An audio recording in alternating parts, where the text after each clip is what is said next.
ESPN Cricinfo T20 timeout, it is time to preview India versus Pakistan. What are the big questions for Pakistan, or what is the big question for this Pakistan side, one that beat India less than a year back in these conditions in the UAE? Well, Gaurav Sundararaman and myself will have the opportunity to ask that question to Mickey Arthur, who I'm delighted joins us for the first time on our network. Mickey, good to have you. And it's time for the big question that Gaurav will first deep dive with some numbers into. What have we got for Mickey today, GS? I think Pakistan are very over-reliant on their openers. The likes of Shoaib Malik, Mohammad Hafiz are not there this time around. And you have the slightly inexperienced Kushdil Shah, Asif Ali, Haider Ali. These guys have not really played at the big stage enough. And Babar and Rizwan have always delivered. They are leading run scorers last year in T20Is. And they have played just one T20I this year. So that's another thing. So Babar and Rizwan need to set that platform for them if they want to make best use of the finisher. So I think they're over-reliant on Babar and Rizwan. All right, so let's take that question to Mickey. They are formidable when they fire, Mickey Arthur, but are Pakistan over-reliant on Babar Azam and Mohammad Rizwan? Yeah, look, that's a very good point. And they've got a middle order that hasn't really been challenged so far.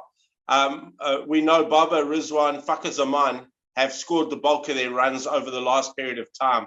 Fantastic players, all three of them. It's going to be interesting how they position them. I'd like to see Fakhar Zaman back to the top of the order just to give that left-right hand combination. So I would then like to see one of Rizwan or Babar at number 3 to particularly back the overs 7 to 15, which are the key areas, I do think, because there's a lot of inexperience there. They'll use Asif Ali to finish.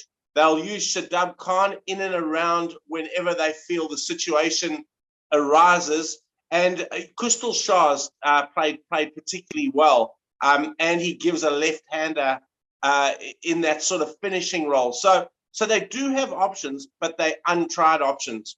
The one young batter I really like is Haider Ali, and I think they might rue the fact now that they haven't given Haider Ali more opportunities to cement his place, because I do think he has the goods to be a really, really good player in time to come.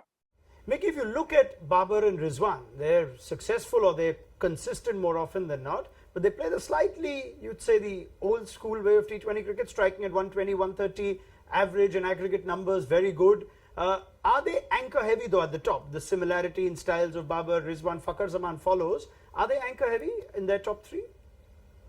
I don't think so, Ronak, because with both Babar and Rizwan, the only problem I see with them is it's same. And it was interesting, when I was coach, we had Fakhar Zaman there with Babar, and I thought opening the batting was the perfect position for Babar, but you needed to have a left-hander. Fakhar Zaman had a different role. He's unconventional. He hits the ball in different areas. So that was quite a nice mix for me. I do think Babar and Rizwan are a little bit same. However, in the power play overs, it's still proper cricket shots. Because people get mesmerized by the power play, thinking you've got to hit the ball in the air. You don't. You've got to hit the ball in the gaps. And if you find those gaps, you still get the boundaries. And that's something that both Babar and Rizwan have done particularly well.